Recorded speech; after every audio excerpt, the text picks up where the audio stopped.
नमो नमः। ईपीजी संस्कृतपाठशालायां सर्वेषामत्र भवतां स्वागतम्।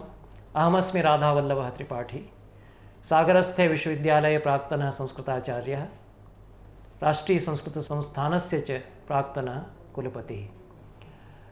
अस्माभिः यत् पत्रं सम्प्रति अधीयते तस्य नाम वर्तते भाषासंस्कृतिः इतिहासश्च। अस्मिन् पत्रे अस्माभिः पाठ्यांशः अधीयते भारतस्य इतिहासः। वस्तुतः भारतस्य इतिहासे अस्माभिः संस्कृतपरम्परायां भारतस्य यद् इतिहासनिरूपणं विहितम् अथवा संस्कृतसाहित्ये इतिहासस्य यत् स्वरूपं वर्तते, निरूपणं वर्तते, तस्य विशिष्य चर्चा अस्माभिः अस्मिन् पाठ्यांशे विधीयते। प्राक्तनेषु 3 पाठ्यांशेषु अस्माभिः इतिहासस्य किं स्वरूपं भारतीयपरम्परायां वर्तते, कः सम्बन्धः भारतीयकालबोधेन इतिहासस्य वर्तते इति अस्माभिः चर्चितम्। अनन्तरं च आवेदेभ्यः आरामायणात् आमहाभारतात् पुराणेषु इतिहासस्य यत् प्रतिपादनं जातं भारतीय इतिहासस्य, कथं सर्गश्च प्रतिसर्गश्च वंशो मन्वन्तराणि च वंशानुचरितं चैव पुराणं पञ्चलक्षणमिति पुराणपञ्चलक्षण्यां कथम् इतिहासः प्रतिफलितः इति अस्माभिः द्वयोः पाठ्यांशयोः आद्ययोः विशिष्य चर्चा कृता। अनन्तरं तृतीये पाठ्यांशे अस्माभिः ऐतिहासिकसंस्कृतमहाकाव्यानां परम्परा विचारिता। तत्र ऐतिहासिकसंस्कृतमहाकाव्यानां परम्परायां वास्तविकः साक्षात्कृतः साक्षाद्द्रष्टः प्रत्यक्षदृष्टः इतिहासः सर्वैः कविभिः वर्णितः। यद्यपि प्रत्यक्षदृष्टः किन्तु कल्पनायाः समावेशः तत्र तैः कृतः। किमर्थं कृतः? तस्य किमपि उद्देश्यं वर्तते। तदुद्देश्यं केवलं चाटुकारिता नास्ति, किन्तु बृहत्तरम् उद्देश्यं वर्तते। यतोहि अस्माकं स्वप्नाः, अस्माकम् आकाङ्क्षाः एतद् राजानम् अधिकृत्य, एनं राजानम् अधिकृत्य एतादृशाः सन्ति, एतादृश्याः आकाङ्क्षाः, एतादृशाः स्वप्नाः जनतायाः सन्ति, तदनुरूपम् अयं भवेत् इति यत् चित्रं तस्य उत्कीर्णं तैः, इति या रम्या भव्या प्रतिमा तस्य या तैः उत्कीर्णा, तत्र तस्य राजानः तथा प्रवृत्तिर्भवेत् इति तैः काङ्क्षितम्। अत एव संस्कृतमहाकाव्यानां द्विविधा प्रवृत्तिर्वर्तते। यथार्थवर्णनं, भूतार्थता, विरक्तभावेन यथा दृश्यस्य तथैव निरूपणम्। अन्यच्च कल्पनायाः वर्णविच्छूर्णं तत्र निवेशनीयं भवति, तेन तत्र आकर्षणं भवति, रञ्जनं भवति, किन्तु तत्र आदर्शोऽपि भवति। तो यथार्थप्रवणता आदर्शप्रवणता च इति पक्षद्वयम् ऐतिहासिकसंस्कृतमहाकाव्यानां वर्तते। किन्तु इतिहासस्य परिज्ञानाय, इतिहासस्य अज्ञातपक्षाणां प्रकाशनाय एतेषां महाकाव्यानाम् अत्यन्तमेव महत्त्वं वर्तते। पूर्वस्मिन् पाठ्यांशे अस्माभिः नवसाहसाङ्कचरितम् आद्यं महाकाव्यं, तस्य चर्चा कृता। अनन्तरं विक्रमाङ्कदेवचरितं, राजतरङ्गिणी, अनन्तरं च कुमारपालचरितं, मूषिकवंशमहाकाव्यम्। एतानि महाकाव्यानि आ-दशमशतकात् आ-पञ्चदशशतकाच्च विरचितानि अस्माभिः चर्चितानि। अस्मिन् पाठ्यांशे अस्माभिः आ-षोडशशतकात् आ-ऊनविंशशतकाच्च विरचितानि यानि महाकाव्यानि संस्कृते सन्ति ऐतिहासिकमहाकाव्यपरम्परायां, तेषां विशिष्य चर्चा विधीयते। अत्रापि अस्माकं सीमा वर्तते यत् एतादृशं प्रथुलं वर्तते महाकाव्यसाहित्यम्, ऐतिहासिकसंस्कृतमहाकाव्यानां साहित्यं, यत् उपलक्षणेन निदर्शनरूपेण केषाञ्चन एव महाकाव्यानां चर्चा अस्माभिः कर्तुं शक्यते। किन्तु ये छात्राः सन्ति, शोधकर्तारः सन्ति, ते एतानि महाकाव्यानि अधीत्य भारतीयस्य इतिहासस्य सूक्ष्मगवेषणायां ते निरताः स्युः इति अस्माभिः दिग्उन्मीलनं विधीयते। तत्र षोडशशतकानन्तरम् अथवा आ-षोडशशतकात् संस्कृते यानि महाकाव्यानि विरचितानि, तेषु राजस्थाने विरचितानां महाकाव्यानां परम्परा अत्यन्तमेव विचारणीया वर्तते। यतोहि पूर्वस्मिन् पाठ्यांशे अस्माभिः येषां महाकाव्यानां चर्चा कृता, ते क्वचित् कश्मीरेषु, क्वचित् केरलेषु, क्वचित् कर्नाटके वा, क्वचित् मध्यदेशे वा विरचितानि आसन्, किन्तु राजस्थाने काचन विशिष्टैव परम्परा ऐतिहासिकसंस्कृतमहाकाव्यानां विकासं प्राप्तवती। सा परम्परा प्रायशः 500 वर्षेषु अत्यन्तमेव सम्पन्नरूपेण विकासं प्राप्तवती। अत एव तेषां महाकाव्यानाम् अस्मिन् पाठ्यांशे वयं विशिष्य अध्ययनं करिष्यामः। षोडशशतके मध्यदेशे माधव्य-उरव्यकृतं वीरभानुदयमहाकाव्यम् अत्यन्तमेव महत्त्वपूर्णं वर्तते। अस्मिन् महाकाव्ये 12 सर्गेषु बघेलखण्डराजानो वर्णिताः। अस्य काव्यस्य रचना 44उत्तर-500तमे क्रिस्तुवर्षे अथवा तद्वर्षं परितः माधव्येन उरव्येन विहिता। अत्र बघेलखण्डस्य विभिन्नाः राजानः वर्णिताः, तेषां चरितानि उद्घाटितानि। अत्यन्तमेव महत्त्वपूर्णं वर्तते एतदपि महाकाव्यं तद् क्षेत्रस्य इतिहासपरिज्ञानाय। षोडशे एव शतके यज्ञनारायणदीक्षितेन साहित्यरत्नाकरमहाकाव्ये तञ्जौरनृपतेः रघुनाथस्य चरितं निबद्धम्। येनमेव रघुनाथं नायकीकृत्य तदीयराजसभायाः सम्मानिता विदुषी रामभद्राम्बा रघुनाथाभ्युदयं महाकाव्यं 12 सर्गेषु 900 श्लोकेषु च प्रणिन्ये। रघुनाथस्य रूपं, दिनचर्या, वेशभूषा, साहित्यानुरागः, तस्य नानाविधानि अवदानानि, प्रशंसनीयानि चरितानि इत्यादीनि सर्वाणि कविना यज्ञनारायणदीक्षितेन तथैव कविना रामभद्राम्बया च प्रत्यक्षदृष्टानि वर्णितानि।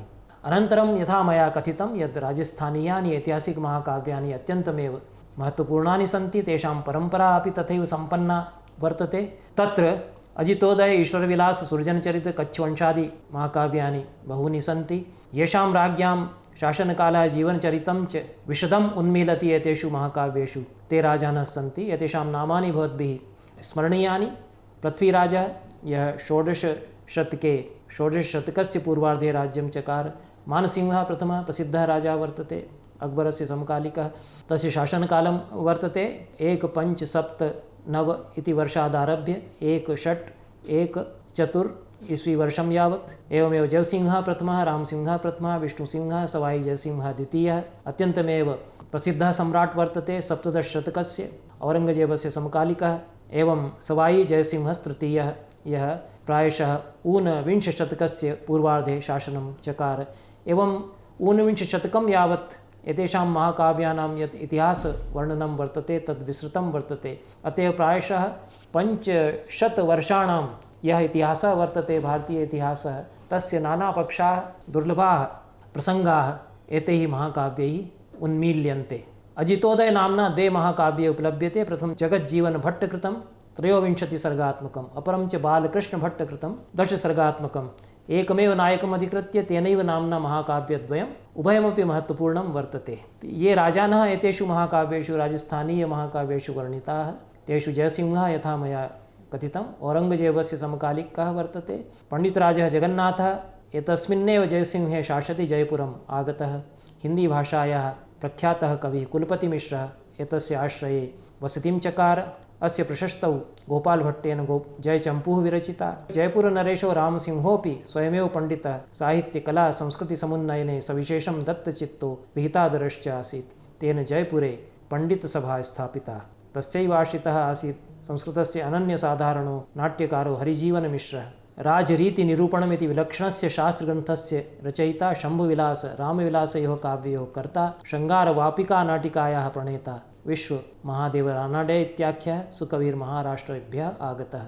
सोऽपि अस्यैव आश्रये आसीत्। रामविलासे तेन रामसिंहस्य कर्तृत्वम्, अवदानानि च विवृतानि। एतेषु राजस्थानीयसंस्कृतमहाकाव्येषु चन्द्रशेखरकविप्रणीतं सुरजनचरितमहाकाव्यम् इदं प्रथमतया निरूपयितुं शक्यते। अस्य रचना षोडशे शतके चन्द्रशेखरेण विहिता। अत्र 20 सर्गाः सन्ति। अत्र चाहमानवंशीयस्य बून्दीनरेशस्य राजाराव सुरजनस्य चरितं विस्तरेण वर्णितवान् महाकविः चन्द्रशेखरः। अयं कविश्चन्द्रशेखरः सुरजनस्य राज्ञः सभाकविरभवत्। राज्ञः सुरजनस्यैव आज्ञया काश्यां निवसता तेन महाकाव्यमिदम् अपूर्यत। राज्ञः सुरजनस्य पुत्रोऽभूत् भोजः। भोजस्यापि चरितमत्र कविना निबद्धम्। चाहमानवंशस्य या परम्परा आवासुदेवात् आपृथ्वीराजाच्च 10 सर्गेषु प्रथमं कविना वर्णिता। पृथ्वीराजमहाकाव्यस्य निरूपणे जयानककविविरचितस्य पृथ्वीराजविजयमहाकाव्यस्य निरूपणावसरेऽपि मया यस्याः वंशपरम्परायाश्चर्चा कृता, तस्याः वर्णनं यत् चन्द्रशेखरेण कविना कृतं तत्साम्यम् आवहति। अन्येषु महाकाव्येषु या वंशावली चाहमान वंशावली दत्ता तया सह। तो इयं वंशावली चाहमान वंशस्य नैकेषु महाकाव्येषु प्राप्यते। चन्दवरदायी कृते पृथ्वीराजरासो प्रबन्धेपि इयं वंशावली प्राप्यते अन्येष्वपि ग्रन्थेषु। अत एव इतिहासस्य ज्ञानम् एतेषां कवीनां कथं परिपुष्टं प्रामाणिकम् आसीत् इति अस्माभिः ज्ञातुं शक्यते। तत्रैव हम्मीरचरितमपि निरूपितम् 11, 12, 13 सर्गेषु 3 सर्गेषु। अस्य हम्मीरचरितस्यापि निरूपणं महाकविना नयचन्द्रेण हम्मीर महाकाव्ये विहितम् इति पूर्वम् अस्माभिः चर्चा कृता। एवं सातत्यं वर्तते इतिहासलेखने। अस्माकं नानाकवयः एतान् नायकान् वर्णयन्ति। शिष्टेषु सर्गेषु महाराजः सुरजनो महानायकत्वेन चित्रितः, तस्य विविधेषु युद्धेषु जयो वर्णितः। अक्बरस्य तेन सह सन्धिप्रस्तावमपि कविः वर्णयति। अन्ततश्च तीर्थेषु अटन् सुरजनो काश्यां कायं तत्याज तस्य तनयो भोजः राज्याभिषिक्तः। भोज प्रतापनिरूपणपुरस्सरं महाकाव्यमिदं समाप्ति मेति। अत्यन्तमेव रमणीयं स्पृहणीयं वर्तते, निर्दुष्टं महाकाव्यं वर्तते। इतिहासनिरूपणमपि तत्र साधु विहितम्। अनन्तरं च जयवंशमहाकाव्यं वर्तते, सीतारामभट्टपर्वणीकर इति कविना विरचितम्। इदं महाकाव्यमपि अत्यन्तमेव विपुलं प्रकृष्टं च वर्तते, काव्योत्कर्षदृष्ट्या इतिहासनिरूपणदृष्ट्या अपि। सवाई जयसिंह द्वितीयस्य अत्र चरितं निबद्धम्। अयं सवाई जयसिंह द्वितीयः 99-षोडशशततमाद्वर्षादारभ्य 43-उत्तर-सप्तदशसप्तशत वर्षं यावत् शशास। न केवलं सवाई जयसिंह द्वितीयस्य शासनं चरित्रम् अत्र विस्तरेण वर्णितम्, अपि तु कछवाहा वंशस्य कच्छपवाह वंशस्य वा आमूलपुरुषात् चरितनायकात् समग्रस्य ऐतिहासस्य वर्णनं प्रबन्धकर्त्रा सीतारामभट्टपर्वणीकरेण अत्र साधु विहितं। कथं न केवलं कछवाहा वंशस्य राजानः तेषां वंशावली वा तेषां पूर्वजाः वा, अपि तु स्वकीयस्य मूलपुरुषाणां राजस्थाने आगमनमपि स्वकीयस्य जीवनस्य स्वकीयस्य परिवारस्य च विषये अनेन महाकविना यथा वर्णनं विहितं तदत्यन्तमेव रमणीयं महत्त्वपूर्णं च वर्तते। कवेः पूर्वपुरुषाः महाराष्ट्रस्थितस्य परभणी इति संज्ञप्तस्य ग्रामस्य मूलनिवासिनः आसन्। अत एव पर्वणीकर इति गोत्रनाम तेषाम् अभवत्। तेषु माधवभट्टशर्मा राज्ञी विष्णुसिंहे शासति। एतस्य राज्ञः विद्वत्प्रियत्वं तदीये राज्ये सर्वविधसौविध्यं च विचार्य आमेरनगरम् आयातः। तत्र विष्णुसिंहेन असौ सम्मानितः। महाराजेन विष्णुसिंहेन तस्य समागमः वार्तालापश्च सविस्तरं कविना वर्णितः। एतत् सर्वं तेन पितृपरम्परया कर्णाकर्णिकया वा श्रुतः स्यात् इति अत्यन्तमेव प्रामाणिकं सर्वम् एतद्वृत्तं वर्तते। अस्मिन् वार्तालापे कथं माधवभट्टः स्ववंशपरम्परां परिचाययति स्म इति प्रामाणिकं वर्णितं कविना। तस्य पाण्डित्येन आवर्जितः राजा स्वराज्ञ्याः अध्यापनाय तं नियुयोज। एतत् अत्यन्तमेव मनोरञ्जकं रुचिकरं वृत्तं वर्तते यत् कथं सा राज्ञी प्रतिदिनं शिविकाम् आरुह्य अध्ययनाय माधवभट्टस्य गृहं गच्छति स्म। अयम् आश्रितः पण्डितः स निवेदितवान् यद् अहमेव स्वयम् आगत्य राजकुलं राजप्रासादं पाठयिष्यामि, किन्तु राजा एतादृशः विनयशीलः यत् भवान् पण्डितः भवतामेव गृहम् आगत्य मम धर्मपत्नी मम राज्ञी अध्ययनं करिष्यति इति एतादृशं महनीयं चरित्रं राज्ञः वर्तते। एतादृशं महनीयं चरित्रं च स्वपूर्वपुरुषस्य माधवभट्टस्य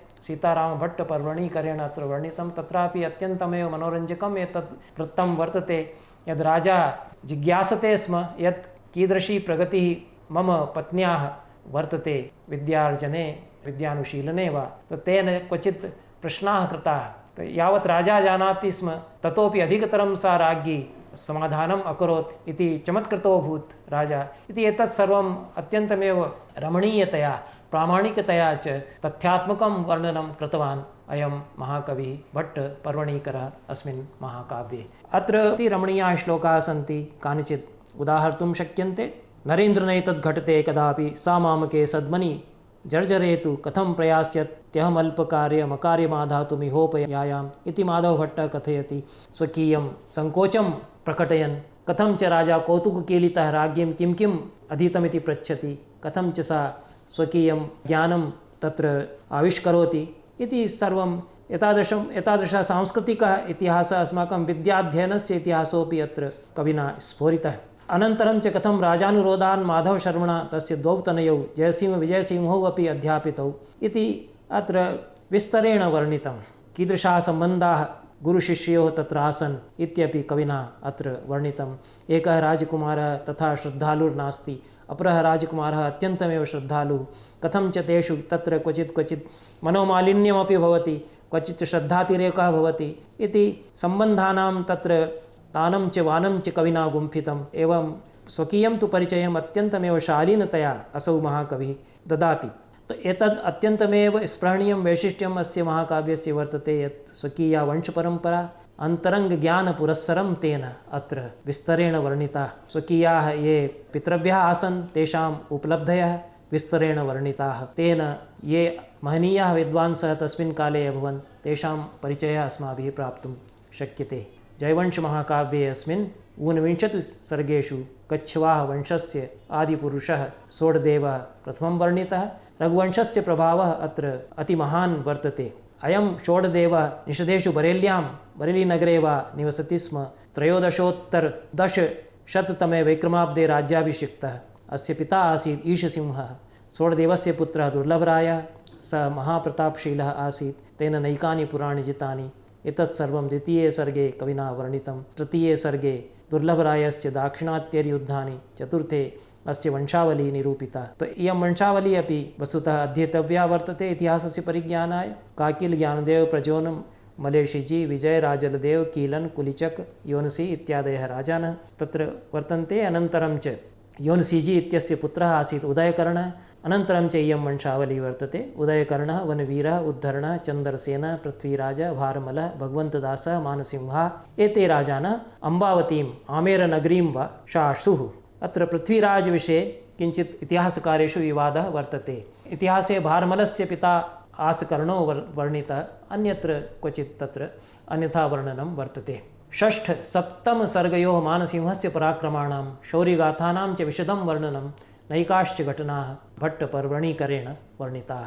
अष्टमे सर्गे जयसिंहस्य शैशवम्, औरङ्गजेबेन शिवाजीग्रहणाय तस्य प्रेषणं, तस्य पुत्रस्य रामसिंहस्य च वर्णनं कृतं। रामसिंहस्य यत् शासनम् अत्र वर्णितं तत्तु प्रत्यक्षदृष्टम् अत्यन्तं विशदं तेन वर्णितम्। अस्य रामसिंहस्य पुत्रः कृष्णसिंहः, तस्य पुत्रः विष्णुसिंहः। विष्णुसिंहस्य अवदानानि दशमे सर्गे अत्यन्तं विस्तरेण निरूपितानि। अस्य विष्णुसिंहस्य पुत्रौ आस्तां जयसिंहः, विजयसिंहश्च।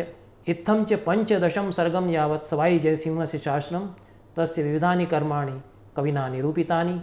माधवसिंहः एतस्य पुत्रः, तस्य शासनं 16 सर्गे, तत्रैव रणथम्बोरयुद्धं, सवाई माधवपुरनगरस्य स्थापना एतानि अवदानानि माधवसिंहस्य तेन निरूपितानि कविना। माधवसिंहे दिवङ्गते, तस्य जायान् पुत्रः पृथ्वीसिंहः शासनं करोत्। तस्मिन् दिवं प्रयाते तस्य कनीयान् भ्राता प्रतापसिंहः सिंहासनम् आरूढः इति 16 सर्गे एव वर्णनं कृतं।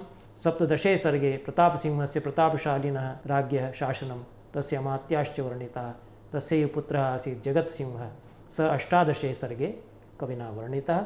29 सर्गे अस्य जगत्सिंहस्य पुत्रः जयसिंह तृतीयः वर्णितः।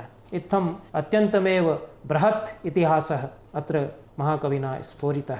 विशदं च तत्र वंशावलयः, राज्ञां चरितं तत्र निबद्धम्। अनन्तरम् अजितोदयमहाकाव्यं वर्तते, जगज्जीवनभट्टेन विरचितं। तत्र 32 सर्गाः सन्ति। अजितसिंहः अत्यन्तमेव प्रतापशाली नरेशः आसीत्। असौ 18 शतकस्य पूर्वार्धे शासनम् अकरोत्। षडुत्तर-1700तमात् वर्षात् आरभ्य 24-1700 क्रिस्तुवर्षं यावत् जगज्जीवनभट्टः तस्य समकालिकः। सर्वाः घटनाः प्रत्यक्षं विलोक्य यथा तथ्यं तेन सर्वम् इतिहासजातं निरूपितम्। अस्मिन् महाकाव्ये 84-1600तमात् क्रिस्तुवर्षादारभ्य 24-1700तमात् क्रिस्तुवर्षं यावत् याः घटनाः घटिताः, ये प्रसङ्गाः तत्र अभवन्, ते अत्यन्तमेव सूक्ष्मेक्षिकया भूतार्थतया प्रत्यक्षदृष्टाः कविना वर्णिताः। औरङ्गजेबस्य चरितानि तु अत्यन्तं विशदं तेन वर्णितानि। वस्तुतः मुगलकालिकस्य इतिहासस्य रिक्तीः परिपूर्णे अज्ञाततथ्यानां ज्ञानाय एतत् महाकाव्यं सर्वथा अध्येतव्यम्। नैकाः भ्रान्तयोऽपि आधुनिक इतिहासकाराणां अनेन निराकर्तुं शक्याः। तद्यथा औरङ्गजेबेन महाराजस्य दिवङ्गतस्य यशवन्तसिंहस्य 2 राज्ञो दाहिते इति केचन आधुनिकाः इतिहासकाराः मन्यन्ते, परन्तु जगज्जीवनभट्टः कथं ते राज्ञौ परमशौर्येण युयुधाते रणे च प्राणान् विससृजतु इति प्रतिपादितम्। राजकुले प्रसक्तानां दुरभिसन्धीनां राजपुत्राणां राज्ञीनां शौर्यस्य अमात्यानां सूक्ष्मबुद्धेश्चित्रणं च अत्यन्तं विस्मयावहं कौतुककरं वर्तते। अस्मिन् महाकाव्ये अन्तरङ्गदृष्ट्या परिशील्य कविना तत्र चित्रणं कृतम्। महाकाव्यस्य आरम्भो भवति जोधपुर नरेशस्य यशवन्तसिंहस्य दिवङ्गमनानन्तरं। यशवन्तसिंहस्य कश्चन उत्तराधिकारी तनयो वा नासीत् इति राठौर अमरसिंहस्य पुत्रः इन्दरसिंहः मेवाड़राज्यं निगलितुं निध्यायति स्म। तदानीमेव 2 राज्ञोः पुत्रौ सञ्जातौ इति वृत्तं प्रकाशमायाति। एतस्य राजनीतिकघटनाचक्रनाट्यस्य सर्वाणि पात्राणि कविना प्रत्यक्षदृष्टानि चित्रितानि। इतश्च औरङ्गजेबस्य आज्ञया काबुलं विहाय मीर् जुम्ला इत्याख्येन स्वपुत्रेण सह प्रचलितो अमीरुल उलमरा इति नवाबो कथं मार्गे पठाणैर्लुण्ठितः इति रोमाञ्चकरं वर्णनम् अत्र कृतं। नवाबेन अनुरुद्धः महाराजः यशवन्तसिंहः तस्य साहाय्यं करोति। महाराजः पेशावरं प्राप्य तस्य अपृतां भार्यां मोचयति, तं च रक्षति इति वृत्तम् अत्र वर्तते। एतादृशाः बहवः अज्ञाताः प्रसङ्गाः अत्र महाकविना निरूपिताः सन्ति। कानिचित् काल्पनिकानि वृत्तानि सन्ति, तानि इतिहासेन सम्बद्धानि सन्ति। इतिहासस्य क्वचित् तत्र उल्लङ्घनं विधाय उत्कर्षः विहितः। महाकाव्ये स्वर्गे देवानां सभा, इन्द्रस्य उद्योगः इत्यादीनि प्राकृतेतराणि वृत्तानि वर्णितानि सन्ति। तानि प्रतीकात्मकतया ग्राह्याणि। देवाः स्वयम् आगत्य यशवन्तसिंहं स्वर्गं नयन्ति। यशवन्तसिंहे दिवङ्गते पट्टमहिषी सती भवितुमिच्छति, किन्तु सा ससत्वा इति उदयसिंहेन सानुरोधं निवार्यते आत्मदहनात्।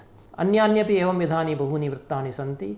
लाहोरे यशवन्तसिंहस्य राज्ञी डाडमान् इत्याख्या हिङ्गलाजदेव्याः अनुकम्पया 35-17 वैक्रमाब्दे अजितसिंहं सुषुवे। औरङ्गजेबः अजितसिंहस्य विनाशाय कथं जालं प्रसारयति, कथं च राजपूताः वा अन्ये वा अमात्याः स्वकीयेन शौर्येण मतिवैभवेन तस्य योजनाः घ्नन्ति इति विशदं महाकाव्यकारो वर्णयति। 2 राज्ञोः राजपूतसेनायाश्च मुगलसैन्येन युद्धस्य 7मे सर्गे वर्णनम् अत्यन्तमेव रोमाञ्चकरं यथार्थं च वर्तते। अथ यौवनमुपारूढे अजितसिंहे तस्य विविधानां युद्धानां पराक्रमगाथानां च निबन्धनं कविना नितरां स्फीतया वाचा व्यधायि। 28तमे सर्गे मोहम्मद शाहे शासति सय्यद बन्धूनां चरितं निरूपितं। सय्यद बन्धुः अपि इतिहासे प्रसिद्धौ।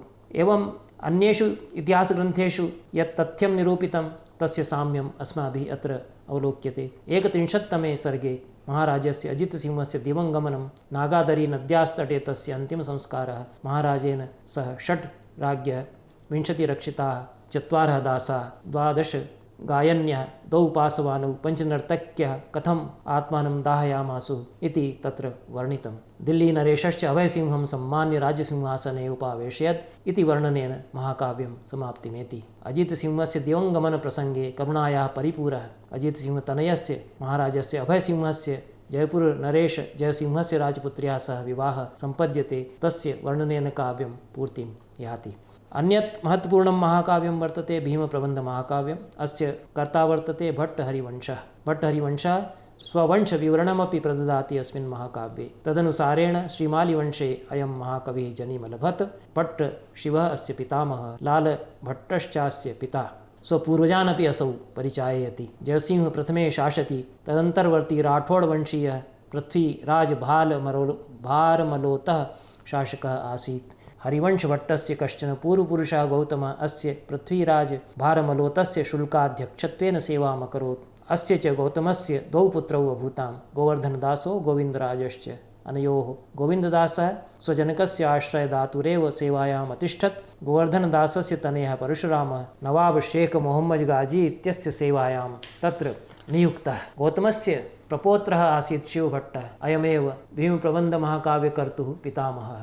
अयं शिवभट्टः जोधपुरनरेशस्य अजितसिंहस्य पुरोहितोऽभूत्। भीमप्रबन्धकर्ता हरिवंशभट्टः शिवभट्टसुतस्य लालभट्टस्य गेहे जोधपुरनगरे 93-17 वैक्रमाब्दे जनिमलभत। 20-18 शतं वैक्रमाब्दात् अयं जोधपुरनृपतेः विजयसिंहस्य राजसभायां पदं प्राप यावज्जीवं ससम्मानं तत्र तस्थौ राजाज्ञया च एतत् काव्यं प्रणिनाय 5,65,अष्टादशशततमे वैक्रमाब्दे अयं निधनमुपगतः। भीमप्रबन्धकारः न केवलं चरितनायकस्य अपि तु जोधपुरशासकानां राज्यं शासनकालं वर्णयति, इतिहासस्य नैकान् पक्षान् उद्घाटयति। कथमेते राजस्थानराजानः भारतस्य अन्येषु प्रदेशेष्वपि स्वराज्यं विस्तारितवन्तः इति अनेन महाकाव्येन विज्ञायते। तद्यथा रावजोधा इत्यस्य षोडशेन पुत्रेण उज्जयिन्यां नवीनं स्वकीयं राज्यं स्थापितम्। अस्मिन् महाकाव्ये जोधपुरशासकानां प्रामाणिकं विवरणं प्राप्यते। सामाजिकः, सांस्कृतिकः, धार्मिकः, राजनीतिकश्च इतिहासः अत्र समं समुल्लसति। जोधपुरनरेशस्य अजितसिंहस्य पूर्वजान् वर्णयन् कविः तस्य वंशः सूर्यवंश एव इति स्थापयति, तस्य वंशपरम्परां च विस्तरेण निरूपयति। एते बहवः श्लोकाः तत्र उदाहर्तुं शक्यन्ते। यन्नाभिपद्मादजनिस्वयंभूस्तन्मानसो वै सम्भून्मरीचिः तस्याभवत् कश्यपेव चादौ ततो विवस्वान् अभवद्ग्रहेश इति कश्यपः ततो विवस्वान् वैवस्वतो नाम सुतस्ततो वै महाव्रतामाद्य महामनीषी तदन्वये शुद्धतरे च सेतुः श्रीहस्ततो वै यजनिष्ठ। तस्मिन् इत्थं वंशपरम्परा तत्र वर्णिता अस्मिन् महाकाव्ये। अनतिसाधारणं वैशिष्ट्यम् अस्य महाकाव्यस्य वर्तते यद् कविना राजकुलम् अत्यन्तमेव सूक्ष्मं वर्णितं। दुर्गाणामपि विशदः परिचयः, नानादुर्गाणां राज्ञा निर्मापितानां विशदः परिचयः तेन प्रदत्तः। प्रासादेषु कुत्र भोजनशाला कथं वर्तते, जलशाला, जलयन्त्राणि, शृङ्गारगृहाः कुत्र कुत्र आसन् इति सर्वं तेन चित्रोपमं विवरणं विन्यस्तम्। एतत् प्रामाणिकं प्रत्यक्षदृष्टं वर्णनम् अत्यन्तमेव इदानीमपि महत्त्वपूर्णं वर्तते। बहवः शब्दाः तेन लोकभाषातः प्रयुक्ताः, यथा तेषाम् अभिधानम् अभवत् नानावस्तूनां तथैव तेन तत्र प्रयुक्तं। यथा दप्तरशाला, धान्दलशाला इति तु अवरोधगृहः, अन्तःपुरम् इत्यस्य कृते शब्दः प्रयुक्तः, घड़ीगृहः। एवमेव परिचारकाणां ये सेवकाः आसन् तेषामपि आवासाः, नगरनियोजनं कुत्र कुत्र कीदृशं तत्र गृहनिवेशः आसीत् इति सर्वम् अस्मिन् महाकाव्ये वर्णितम्। अत एव केवलं राजनीतिकम् इतिहासमेव अस्मात् महाकाव्यात् न ज्ञायते। यद्यपि या वंशावली वर्णिता वर्तते, विविधाः राजानः ये वर्णिताः सन्ति, तेषां तु वर्णनम् अत्यन्तमेव प्रामाणिकं वर्तते एव, किन्तु सांस्कृतिकः इतिहासः, कलादृष्ट्या कलात्मकः इतिहासः, कलायाः वा इतिहासः, धार्मिकः इतिहासः, एतत् सर्वं ज्ञातुम् अत्यन्तमेव महत्त्वपूर्णम् एतत् महाकाव्यं वर्तते। प्रथमे एव सर्गे राव सिंह योधड़ राजपाल कानड़ जालड़ टीड सिंह छाड़ सिंह सलक नीरम देव रावजूडा रिडमल रावजोधा सूरज सिंह इति क्रमात् उदयसिंहं यावत् वंशपरम्परा अत्र कीर्तिता। अयम् उदयसिंहः यः अन्तिमः अत्र वर्तते अस्यां परम्परायां, सः गुर्जरप्रदेशे अक्बरेण सह युयोध। तदन्वये सूरसिंहः गुर्जरप्रदेशं सम्राजे जहांगीराय उपायनीकृतवान्। तदनु गजसिंह, जसवन्तसिंह, अजीतसिंह, जयसिंह, बखतसिंह, विजयसिंह, फतेसिंह इति क्रमेण राजानो वर्णिताः। एतेषु राजसु प्रत्येकं कियन्ति कियन्ति वर्षाणि शशास इत्यपि पृथक् पृथक् उल्लेखं कृतवान् महाकविः भीमप्रबन्धकर्ता। एतेषु आलमशाहं यावत् मुगलशासकानामपि राज्यकालाः पृथक् पृथक् कविना वर्णिताः। एतत् सर्वम् अस्माभिः सर्वथा अध्येतव्यं। यथा श्लोकाः सन्ति बहवः तत्र मुगलशासकानां वर्णने ते उदाहर्तुं शक्यन्ते। यः शक्रगेः एकवरः प्रसिद्धो नवाधिकं 20युग्ममब्दं जहांगीरराज्यं यवनाधिनाथश्चकार 22 वर्षमेव यः साहिजानोऽपि च सार्धविंश मौरङ्गजीवो हि महोग्ररूपः नवाधिकं 20युग्ममब्दम् अमर बहादुर साह हि सार्धयुग्मं यो मोजदीनोऽपि च युग्ममब्दं फरक्कसाहश्च हि साष्टवर्षं मेमन्दसाहश्च हि सार्धविंशं हेमन्दसाहश्च हि षट्समाश्च इति बहवः मुगलशासकाः अत्र वर्णिताः। रावयोधा इति अस्य एकः पुत्रः आसीत् बीका इति नामधेयः। यः बीकावतीं नामनगरीं स्थापयामास, सा एव नगरी इदानीं बीकानेर् इति प्रसिद्धा वर्तते। अत्रत्याः बीकानेर् नगर्याः राजानः वर्णिताः सन्ति अस्मिन् महाकाव्ये। 16 राजानः, गजसिंह, सुल्तानसिंह, सुरतसिंहादयः। एवमेव उदयपुर जयपुर शासकानामपि वंशावली अनेन कविना अत्र प्रदत्ता। राज्ञो भीमस्य शासनकालं कथं प्रावर्तत, तत्र वसन्तोत्सवस्य आयोजनं कथम् अभवत्, मण्डोरोद्यानं यदिदानीमपि अस्माभिः अवलोकयितुं शक्यते, तद्गताः भव्याः प्रासादाः, देवालयाः, वाप्यः, कुण्डाः, एतानि सर्वाणि तत्र वर्णितानि। मन्त्रिपरिषद् वर्णिता, तस्य प्रत्यक्षपरिचयः तेन प्रदत्तः। अमात्यानां नामग्रहणपुरस्सरं परिचयः अत्र प्रदत्तः। राज्ञो भीमसिंहस्य मृगयादिप्रयाणे यवनाः कथम् अङ्गरक्षकत्वेन तेन सार्धं प्रयान्ति तेषामपि अङ्गरक्षकाणामपि नामानि परिचयश्च कविना दत्तानि। एतादृशः सूक्ष्मः तत्र विशदम् इतिहासः स्फुरति अस्मिन् महाकाव्ये। नगरनिवेशः कथं प्रतोल्य जनानां वसतयः, कथम् अमात्यानां पुरोहितानाम् आवासः, एतानि सर्वाणि पृथक् पृथक् सर्गेषु महाकविना वर्णितानि। एतादृशम् अत्यन्तमेव अनतिसाधारणं महत्त्वम् अस्य महाकाव्यस्य वर्तते। एतादृशमेव महाकाव्यं वर्तते श्रीकृष्णरामभट्टस्य कच्छवंशमहाकाव्यम्। अत्र कच्छवाः वंशस्य राज्ञां परिचयः। अनन्तरं च ईश्वरविलासमहाकाव्यं यः देवर्षि श्रीकृष्णभट्ट कृतं वर्तते। एतादृशानि महाकाव्यानि यानि राजस्थाने वर्णितानि तेषां सम्पन्ना परम्परा वर्तते। कच्छवाः वंशस्य चाहमानवंशस्य च राज्ञां विशदम् अस्माभिः तत्र परिचयः प्राप्तुम् एतैः शक्यते।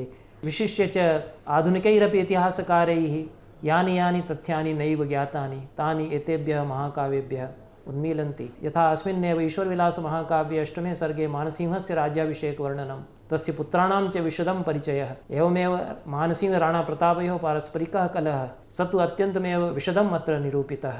कथं मानसिंहः कूटनीतौ राजनीतौ च विशारदः आसीत् इत्यपि महाकविना अत्र वर्णितं। कथं शिवाजीमपि असौ हस्तगतं कृतवान् जयसिंहः प्रथमः इत्यपि इतिहासः अत्र उद्घाटितः। औरङ्गजेबस्य शासनम् अत्र विस्तरेण वर्णितम्। एतद् महाकाव्यमपि अत्यन्तमेव महत्त्वपूर्णं वर्तते। शिवभारतं महाकाव्यं छत्रपतिनं शिवाजिनम् अधिकृत्य प्रणीतं वर्तते परमानन्देन। एवं शम्भुराजचरितं महाकाव्यं हरिकविना प्रणीतं वर्तते। वेङ्कटेशेन शाहेन्द्रविलासः महाकाव्यं, शाहेन्द्रविलासो नाम महाकाव्यं प्रणीतं वर्तते। एतादृशी महती परम्परा, परिवर्तिनी परम्परा वर्तते संस्कृतमहाकाव्यानां। साकल्येन एतद्वयं वक्तुं शक्नुमः यत् आवेदात् विंशशतकं यावत् या परम्परा संस्कृतसाहित्ये इतिहासनिरूपणस्य वर्तते सा परम्परा अत्यन्तमेव गम्भीरा, गहना, विशाला, समृद्धा च परम्परा वर्तते। तत्र इतिहासस्य नानापक्षाः समुन्मीलन्ति। इतिहासः अस्माकं जीवनदर्शने, अस्माकं विश्वबोधे कीदृशः, स च संस्कृतमहाकाव्येषु कथं प्रतिफलितः इति अस्माभिः प्रायशः 300 वर्षेषु प्रसृतायाम् अस्यां परम्परायां विलोकयितुं शक्यते। अस्मिन् पाठ्यांशे अस्माभिः विशिष्य तु राजस्थाने विरचितानां महाकाव्यानां चर्चा कृता। तत्र कथं गहनसूक्ष्मदृष्ट्या कविभिः स्व आश्रयदातुः अन्येषां च राज्ञां वर्णनं कृतं। तत्र इतिहासः सर्वथा रक्षितः, तथ्यानां प्रामाणिकतया निरूपणं कृतं।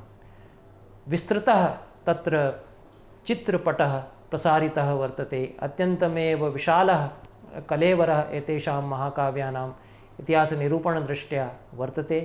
तेन बहवः पक्षाः एतादृशाः सन्ति। यथा अस्माभिः कथितं यत् शिवाजीपर्यन्तम् इतिहासस्य निरूपणम् अत्र विहितं वर्तते। सीतारामभट्टपर्वणिकरस्य महाकाव्ये तु ऊनविंशशतकं यावत् इतिहासः वर्णितः।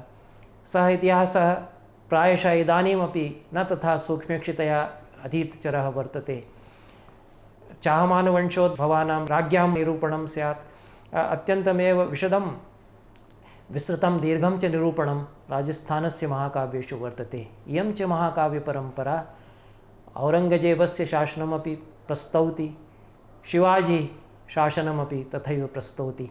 न केवलं शिवाजीपर्यन्तम् इतिहासस्य निरूपणं संस्कृतमहाकाव्येषु प्राप्यते, अपि तु शिवाजी महाराजस्य याः सन्ततयः आसन्, सम्भाजिः, अन्ये वा, तेषामपि निरूपणं संस्कृतमहाकाव्येषु शाहेन्द्रविलासादिषु प्राप्यते। अतएव एतादृशी अत्यन्तमेव विपुला दीर्घा परम्परा ऐतिहासिकसंस्कृतकाव्यानां महाकाव्यानां वर्तते। सा अवश्यमेव अस्माभिः अध्येतव्या वर्तते। तस्याः परम्परायाः केचन एव पक्षाः अस्माभिः अस्मिन् पाठ्यांशे उद्घाटिताः। अत्रैव विरमामः। धन्यवादाः।